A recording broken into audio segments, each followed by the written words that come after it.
NEET result विवाद को लेकर एक्शन में केंद्रीय शिक्षा मंत्री धर्मेंद्र प्रधान। एनटीए और यूजीसी अधिकारियों के साथ की मीटिंग। कहा, चुनाव हारने के बाद नए मुद्दे की तलाश में है विपक्ष।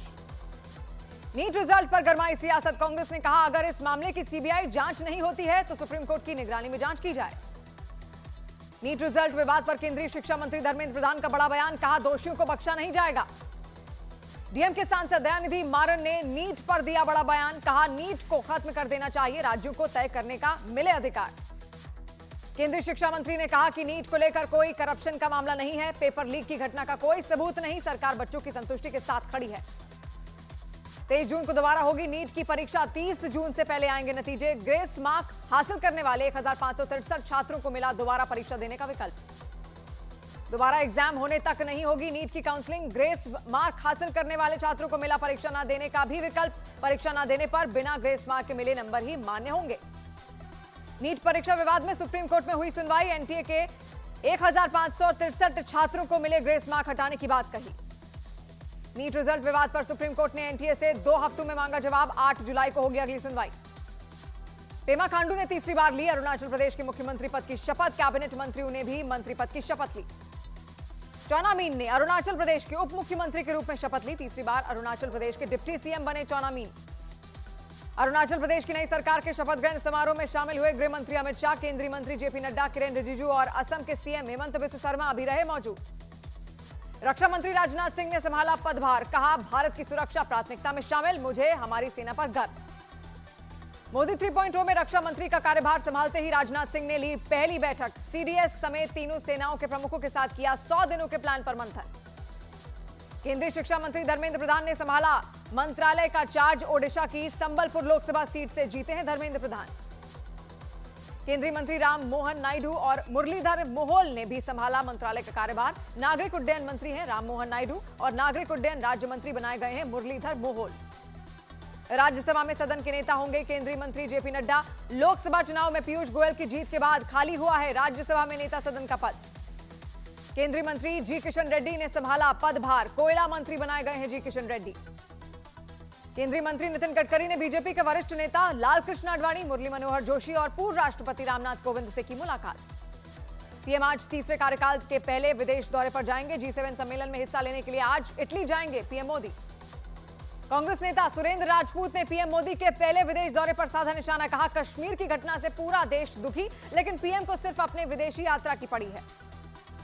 दिल्ली सरकार में मंत्री आतिशी ने south Delhi water supply line का किया निरीक्षण। कहा, जनवरी में लगातार अधिकारियों से टैंकरों की संख्या घटाई।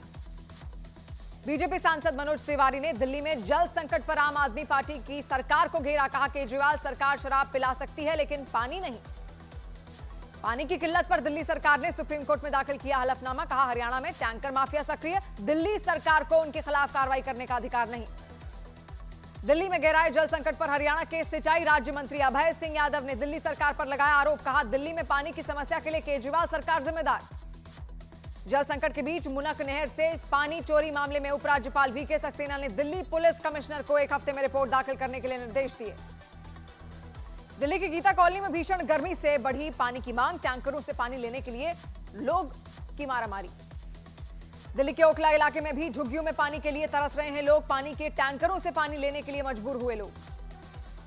दिल्ली के पौष इलाके चाणक्यपुरी की झुग्गियों में भी पानी की किल्लत से लोगों का बुरा हाल। टैंकर आते ही पानी के लिए मच रही है अफरा तफरी। बूंद बूंद पानी के लिए तरस रहे दिल्ली के लोग, लेकिन दिल्ली जल बोर्ड की एक पाइपलाइन से लगातार बह रहा है पानी। बेखबर है जल बोर्ड। जम्मू कश्मीर में आतंकवाद के खिलाफ पुलिस का एक्शन। अनंतनाग पुलिस ने आतंकवादी रियाज अहमद भट्ट के 2 मंजिला मकान की कुर्की की। मकान पर चिपकाया गया नोटिस। जम्मू कश्मीर के डोडा में सुरक्षा बल की आतंकियों के से मुठभेड़ जारी। सुरक्षा बल ने डोडा के तांता इलाके में आतंकियों को घेरा। जम्मू कश्मीर के डोडा में आतंकियों और सुरक्षा बलों के बीच गोलीबारी हुई। एसओजी के हेड कांस्टेबल फरीद अहमद घायल, अस्पताल में इलाज जारी। जम्मू कश्मीर की डोडा पुलिस ने 4 आतंकियों के स्केच जारी किए। जानकारी देने वालों को 5 लाख का नकद इनाम भी दिया जाएगा। साथ ही जानकारी भी गुप्त रखी जाएगी। जम्मू कश्मीर के डोडा में गंडो कोटा टॉप पर आतंकियों की तलाश लगातार जारी। जंगलों में सेना का सर्च ऑपरेशन। जम्मू कश्मीर के कठुआ में सेना के जवानों ने 2 आतंकियों को ढेर किया। मुठभेड़ में सीआरपीएफ का एक जवान भी शहीद। पाकिस्तानी खुफिया एजेंसी आईएसआई ने 50 आतंकियों का एक ग्रुप तैयार किया जो बीते 2 महीनों में जम्मू सेक्टर में घुसपैठ कर चुका है। सूत्रों के मुताबिक आतंकी स्नाइपर अटैक के लिए तैयार किए गए। जम्मू कश्मीर में आतंकी हमले को लेकर बड़ा अलर्ट, अगले कुछ दिनों में हमलों को अंजाम दे सकते हैं आतंकी। सूत्रों के मुताबिक आतंकी सुरक्षा से जुड़ी इमारतों को निशाना बना सकते हैं। खुफिया एजेंसियों के इनपुट के बाद राजौरी समेत पूरे जम्मू संभाग में सैन्य ठिकानों की बढ़ाई गई सुरक्षा। आतंकवादी हमलों के इनपुट के बाद अलर्ट पर सुरक्षा एजेंसियां। सीमा पर पाकिस्तान की साजिश रोकने के लिए राजस्थान सरकार का बड़ा कदम, बॉर्डर पर एंटी ड्रोन सिस्टम और एआई से होगी निगरानी। पाकिस्तान सीमा के करीब वाली सड़कों पर लगेगा सीसीटीवी सर्विलांस। राजस्थान के मुख्य सचिव ने पाकिस्तान बॉर्डर के करीब वाले जिलों को जारी किए निर्देश। जम्मू कश्मीर के कुपवाड़ा में आतंकियों का मददगार ही दम लेंगे। जगन्नाथ मंदिर के चारों प्रवेश द्वार खोले गए। जगन्नाथ मंदिर के लिए 500 करोड़ रुपए के कोष को कैबिनेट की मंजूरी। ओडिशा के नए सीएम मोहन चरण मांझी और संबित पात्रा पहुंचे जगन्नाथ मंदिर। भगवान जगन्नाथ की पूजा अर्चना में शामिल हुए सीएम। रेत पर उकेरी गई सीएम मोहन चरण मांझी की तस्वीर। सैंड आर्टिस्ट नारायण महाराणा ने बनाया पोर्ट्रेट। ओडिशा के शपथ ग्रहण समारोह में शामिल हुए पीएम मोदी ने शेयर किया वीडियो। मोहन चरण मांझी ने कल ओडिशा के 15वें मुख्यमंत्री के तौर पर शपथ ली थी। उज्जैन के महाकालेश्वर मंदिर पहुंचे केंद्रीय मंत्री कमलेश पासवान, बाबा महाकाल के दर्शन किए। अजीत पवार गुट राज्यसभा के लिए आज अपने उम्मीदवार के नाम का ऐलान करेगा। अजीत पवार की पत्नी सुनेत्रा पवार हो सकती हैं उम्मीदवार। आमिर खान के बेटे जुनैद की डेब्यू फिल्म महाराज के खिलाफ कोर्ट पहुंचा बजरंग दल। मुंबई के दिनदोशी कोर्ट में दाखिल की याचिका में कोर्ट की निगरानी में फिल्म की स्क्रीनिंग करवाने की मांग। सुप्रीम कोर्ट में फिल्म हमारे 12 के खिलाफ दाखिल याचिका पर हुई सुनवाई। कोर्ट ने फिल्म की रिलीज पर लगाई रोक। कहा मुंबई हाई कोर्ट में मामले के निपटारे तक फिल्म की रिलीज पर रोक लागू रहेगी। जुनैद खान के खिलाफ पुणे में हुआ प्रदर्शन। हिंदू जग जागृति समिति ने जुनैद की फिल्म महाराजा में साधु संत और वल्लभ संप्रदाय की बदनामी का लगाया आरोप। पुणे पोर्ट्स कार हादसे में एनसीपी नेता अनिल देशमुख का बड़ा बयान। कहा मृतक की बिस्रा रिपोर्ट में शराब की पुष्टि करने की हो रही है कोशिश।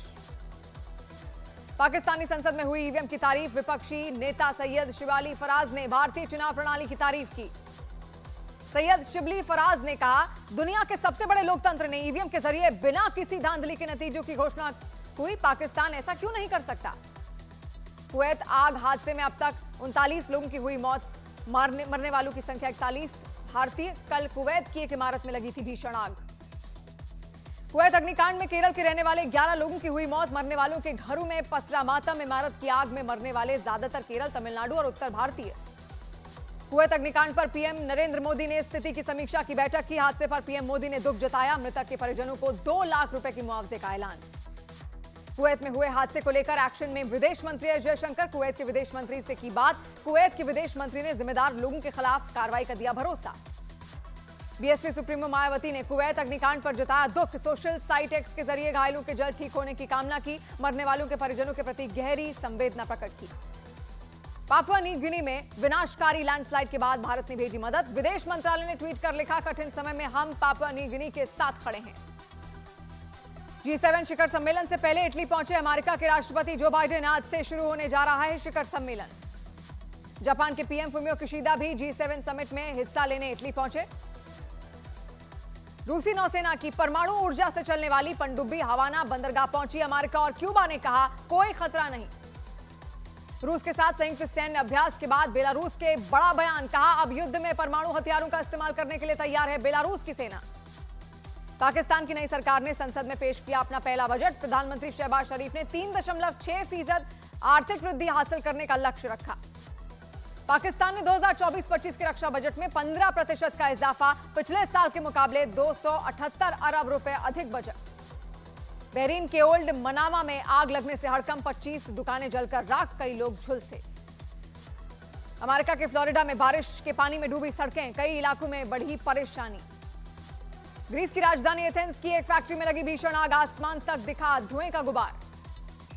इजरायल और हिजबुल्लाह के बीच जंग जारी। हिजबुल्लाह पर इजरायल के ताबड़तोड़ हमले में हिजबुल्लाह का एक बड़ा कमांडर ढेर।